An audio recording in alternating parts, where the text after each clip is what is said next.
ACL की surgery के बाद घुटने में दर्द हो रहा है, कट कट कट के आवाज़ आ रही है, वापस लग रहा है घुटना लूज़ हो गया। कुछ कुछ पेशेंट खुद ही घुटना हिलाते रहते हैं, दिखाते रहते हैं, वीडियो बना के भेजते रहते हैं कि देखो सर हमारा घुटना लूज़ हो गया है सर्जरी के बाद।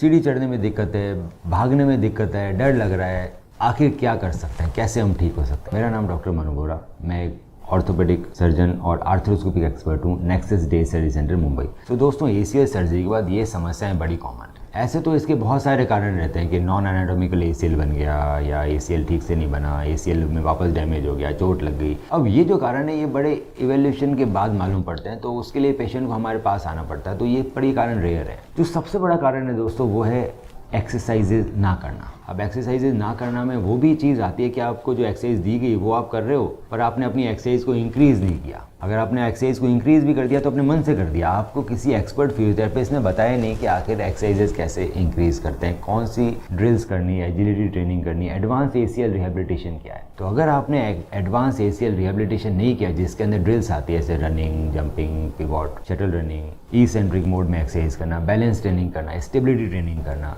और हर तरह की जंपिंग और रनिंग ड्रिल्स करना, range of motion, change of directions, ये सब अगर आप नहीं कर रहे हो तो आपका लिगामेंट कभी मजबूत नहीं होगा और उसमें कट कट की आवाज़ आ सकती है घुटने में से, क्योंकि मसल्स वीक है, घुटना घिस सकता है, दर्द हो सकता है, सीढ़ी चढ़ने में उतरने में दिक्कत हो सकती है, घुटना लूज़ भी पड़ जाए क्योंकि लिगामेंट को मजबूत आपने करा ही नहीं है। तो बहुत ज़रूरी है दोस्तों कि आप अपनी एसीएल सर्जरी के बाद 6 महीने तक लगातार एक्सरसाइज करो अगर आप चाहते हो कि ये आपको समस्याएं नहीं आए। अगर आपको समस्याएं आ रही है तो भी आप अभी से एक्सरसाइज करना चालू करो, पर कम से कम 6 महीने लगेंगे इन समस्याओं को ठीक करने में। एक्सरसाइज है आपको एक एक्सपर्ट फिजियोथेरेपिस्ट जो एसीएल के रोज़ पेशेंट देखता है और बैक टू स्पोर्ट्स तक के लेवल का पेशेंट देखता है, जिसके पास बहुत सारे एसीएल के पेशेंट्स हैं, वो ही करा सकता है। नॉर्मल फिजियोथेरेपिस्ट नहीं करा पाएंगे जिनके पास एसीएल की एक्सपीरियंस नहीं है पेशेंट देखने का। आप हमें संपर्क कर सकते हैं, हमारी टीम आपसे कांटेक्ट करेगी और बताएगी कि सबसे अच्छी एक्सरसाइजेस कैसे करते हैं, क्या रहता है। अगर आपके घर के कोई पास में फिजियोथेरेपिस्ट है और आप उसके साथ कंफर्टेबल हैं तो हम उनसे भी बात कर सकते हैं और आपको इवैल्यूएशन करके मैं पर्सनली